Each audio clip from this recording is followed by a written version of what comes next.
Hi, I am Ravi from the almighty classes of English और मैं फिर से एक नए वीडियो के साथ आ गया हूं। और इस वीडियो में मैं पूरी तरह इडियम्स एंड फ्रेजेस का बात करूंगा। इससे पहले मैं 3 वीडियो बना चुका हूं जिसमें मैं टोटल 50 इडियम्स एंड फ्रेजेस का बात किया था, है ना। तो आज 51 का इडियम्स में देखूंगा, है ना। लिखा है लूज हार्ट, है ना, जिसका मतलब होता है हिम्मत हारना, है ना। लूज हार्ट मतलब क्या? हिम्मत हारना या तो हतोत्साहित करना। तो इसका एग्जाम्पल आप देखेंगे, लिखा है इफ यू लूज हार्ट, अगर आप हिम्मत हारते हैं तो you will not be able to achieve your goal, तो आप अपने लक्ष्य को प्राप्त नहीं कर पाएंगे, है ना। जब आप हिम्मत हारने लगते हैं तो लोग आपको ऐसे ही बोलता है कि आप हिम्मत नहीं हारिए, नहीं तो आप अपने लक्ष्य को प्राप्त नहीं कर पाएंगे, है ना। तो लूज हार्ट मतलब हो गया हिम्मत हारना या तो हतोत्साहित हो जाना, है ना।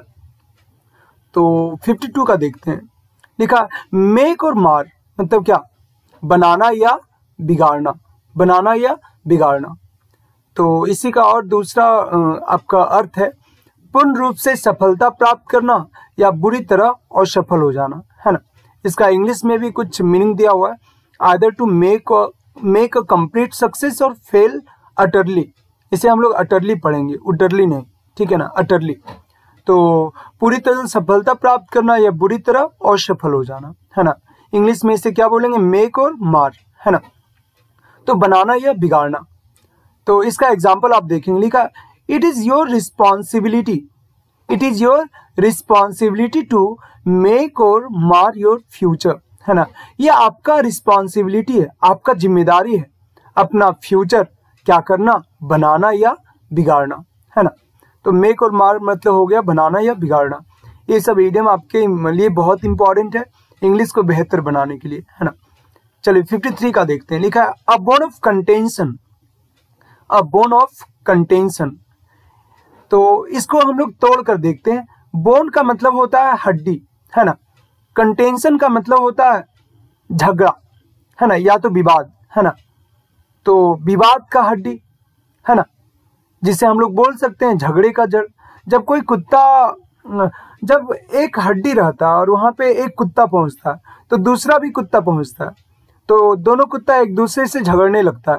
तो बोलिए ये झगड़ा का जो जड़ है वो क्या है? बोन है, मतलब हड्डी है।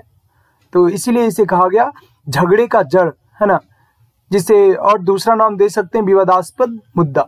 तो यहाँ पे एक एग्जाम्पल भी है, you are the main bone of contention, है ना। आप मुख्य झगड़े का क्या है? जड़ है। तो इसी का आपका मीनिंग इंग्लिश में यहाँ पे लिखा हुआ है, a subject which causes arguments between people, है ना। एक वैसा मुद्दा जो कारण बन जाता है। क्या चीज का कारण? आर्गुमेंट का मतलब क्या? बहस का। बिटवीन पीपल, किसके बीच बहस होता है? तो लोगों के बीच, है ना। कोई मुद्दा के कारण लोगों के बीच बहस होने लगता है तो अ बोन ऑफ कंटेंशन कहलाता है, झगड़े का जड़, है ना। तो इसका मतलब हो गया झगड़े का जड़। तो इससे आगे हम लोग देखते हैं ब्लैक एंड ब्लू। लेकिन इससे पहले झगड़े का जड़ का एक और भी मैंने एग्जांपल दिया, लिखा है this house has been a bone of contention. यह जो घर क्या रहा है? झगड़े का जड़ रहा है। फॉर अस, किसके लिए? तो हम लोगों के लिए। यह घर हम लोगों के लिए झगड़े का क्या रहा है? जड़ रहा है। तो बोन ऑफ कंटेंशन का मतलब झगड़े का जड़। इससे आगे देखते हैं 54 का black and blue. Black and blue मतलब क्या? बुरी तरह से मार खाना।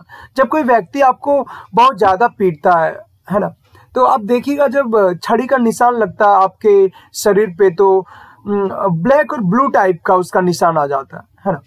तो ये निशान है कि आप बुरी तरह से क्या खा गए? मार खा गए। तो ब्लैक एंड ब्लू का मतलब होता है बुरी तरह से मार खाना। एग्जाम्पल आप देखेंगे, द थीफ्स वर बीटेन, है ना, चोरों को पीटा गया। किस तरह से? ब्लैक एंड ब्लू मतलब क्या? बुरी तरह से, है ना। मतलब चोर बुरी तरह से क्या खा गए थे? मार खा गए थे, है ना। लोगों ने चोरों को बुरी तरह से मारा, है ना। तो चोर बुरी तरह से मार खाए। इससे हम लोग आगे देखेंगे। इससे आगे लिखा है 55 में face the music, face the music, जिसका अर्थ यहाँ पे निकला है किए का परिणाम झेलना। मतलब आप कुछ गलत करते हैं तो उसका परिणाम आपको झेलना पड़ता है ना। तो जैसे कि आप कुछ गलत करते हैं तो आपके गांव घर में लोग आपको गाली देने लगते हैं, तो आप गाली को समझ लीजिए म्यूजिक, है ना। तो उस गाली को आप फेस करते हैं, मतलब क्या, गाली का सामना करते हैं, तो इसे कहते हैं फेस द म्यूजिक, मतलब किए का परिणाम झेलना, है ना। इसका आप एग्जाम्पल देखोगे, इफ यू डोंट रीड, अगर आप नहीं पढ़ोगे, इफ यू डोंट रीड, अगर आप नहीं पढ़ोगे, you will have to face the music in future, तो आपको भविष्य में किए का क्या झेलना पड़ेगा, तो परिणाम झेलना पड़ेगा। अगर आप नहीं पढ़ेंगे तो आपको भविष्य में किए का परिणाम झेलना पड़ेगा, है ना। तो फेस द म्यूजिक मतलब किए का परिणाम झेलना। 56 का देखते हैं, लिखा fall in love with somebody, है ना। किसी के साथ प्रेम में गिर जाना, मतलब आप जब किसी से प्रेम करते हैं तो उसके लिए आप गिर जाते हैं, फिर आपको उससे क्या हो जाता है, प्रेम हो जाता है। तो fall in love with somebody मतलब क्या, किसी से प्रेम हो जाना, ठीक है ना। लिखा व्हेन शी सॉ राम, जब वह राम को देखी तो she fail in love with him, तो वह उसे क्या हो गया, उससे प्रेम हो गया। जब वो राम को देखी तो उसे राम से क्या हो गया, प्रेम हो गया, है ना। तो फॉल इन लव विथ मतलब प्रेम हो जाना किसी व्यक्ति से, है ना। 57 का देखते हैं, to get into hot water, है ना। To get into hot water, है ना।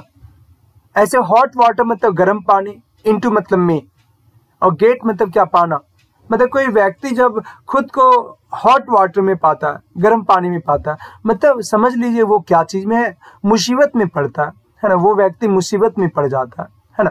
तो to get into hot water मतलब मुसीबत में पड़ना। लिखा व्हेन ही हर्ट मी, जब वो मुझे हर्ट किया, मतलब क्या, दुख पहुंचाया, तब ही गोट इनटू हॉट वाटर, तो वह क्या चीज में पड़ गया, मुसीबत में पड़ गया। देखिए यहाँ पे टेंस के अनुसार यहाँ पे वर्ब का रूप में चेंजेज आ रहा है, ठीक है ना। तो जब वह मुझे दुख पहुंचाया तब वह मुसीबत में पड़ गया, है ना। 58 का देखते हैं, लायन शेयर, है ना, मतलब क्या, बहुत बड़ा हिस्सा। मान लीजिए आप जंगल में देखते होंगे बहुत सारा आपका जानवर है, जिसमें कि एक शेर भी है।